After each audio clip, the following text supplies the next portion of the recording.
This is how we make the flaky pie crust for an easy apple galette. Making pie crust, I used to say, was my nemesis. I hated making pie crust. It just wasn't the most fun thing that I made in the kitchen. But you know what? Like most things in this life, a little bit of practice, and you start to appreciate the delicacy and the beauty of it. Not to mention, once you make something, how delicious it is. So here we go. We're going to start off with 1.5 cups of all-purpose flour, 2 tablespoons of granulated sugar. Over here we've got our little bowl of 1/4 teaspoon of salt, 1/2 cup of cold unsalted butter cubed. There's that beautiful butter. 1/4 cup of ice cold water, right from the refrigerator. So we're going to whisk the flour, sugar, and salt together in a medium bowl. Medium bowl, flour, sugar, salt.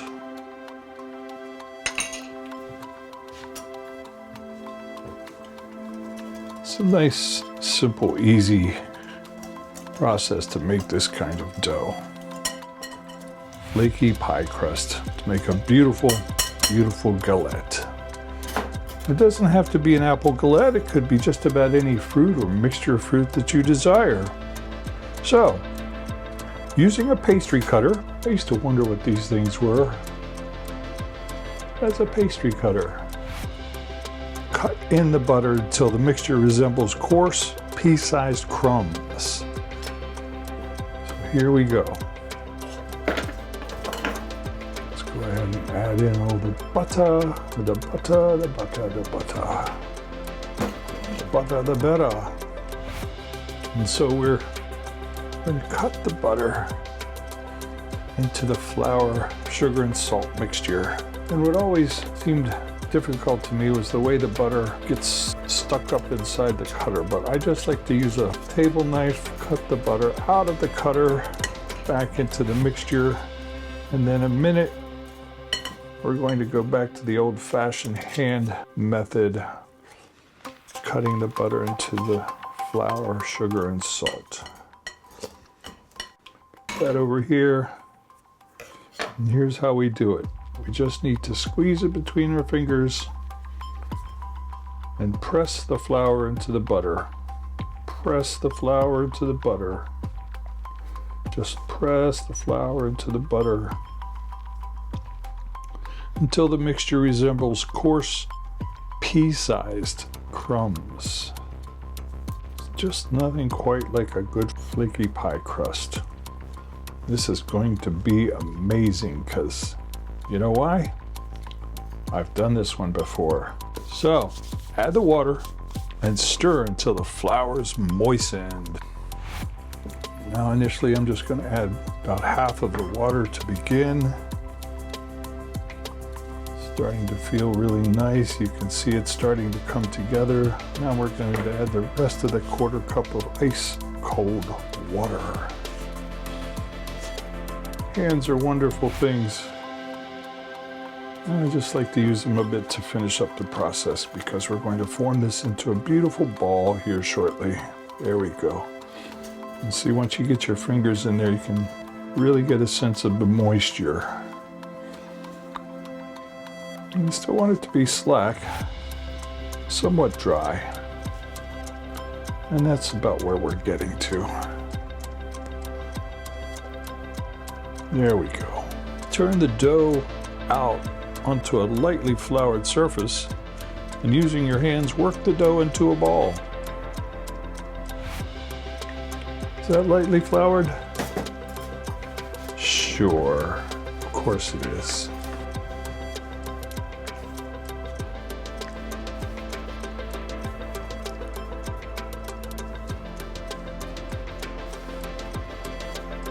There we go. There's our beautiful ball.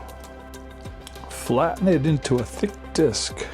Wrap the dough disc in plastic wrap or parchment paper and refrigerate it for at least 1 hour or up to 3 days.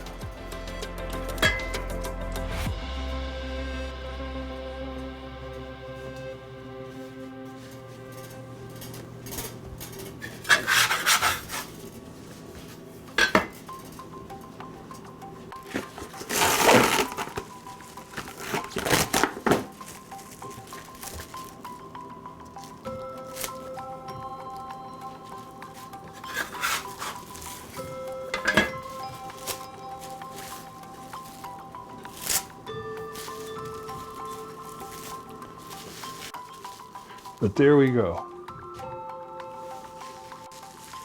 Get it nice and chilled. It'll be all ready for rolling out. So now while our flaky pie crust is in the refrigerator chilling, it's time to start chopping the apples to make the filling.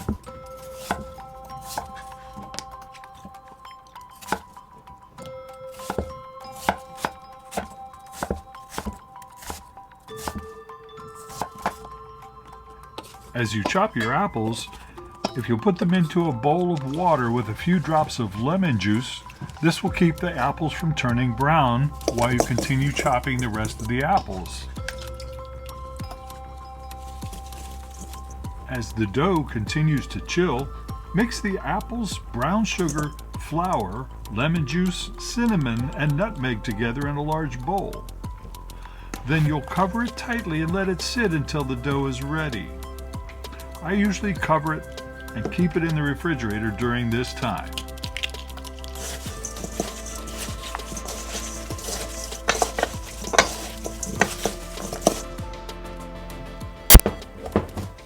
On a lightly floured surface, roll the dough into a 12-inch circle.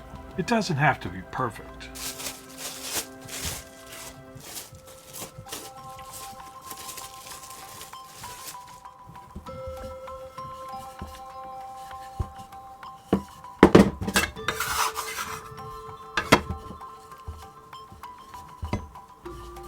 As you're rolling out your dough, every couple of rolls, take your bench knife and rotate the dough a quarter of a turn to keep it from getting really stuck onto the bench.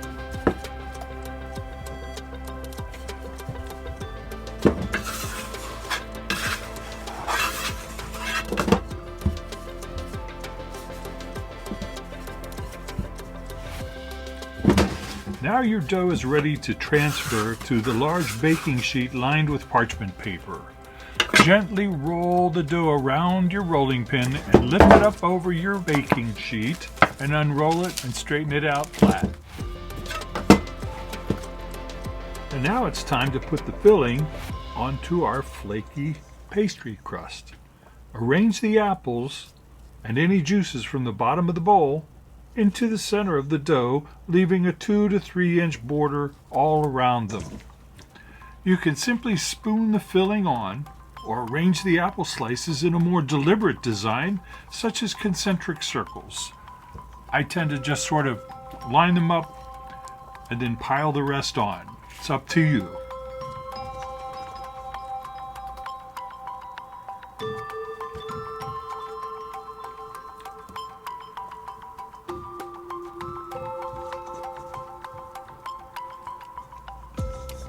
Be sure to pour all the juices from the bottom of the bowl with all those delicious spices onto your filling.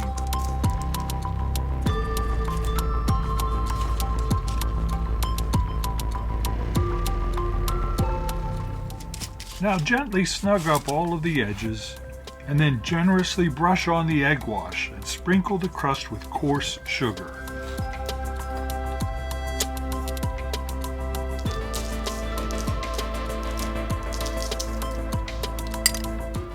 Next, you'll want to refrigerate the shaped galette for at least 15 to 20 minutes so that it keeps its shape before you put it into the oven, which you can now preheat to 400 degrees Fahrenheit.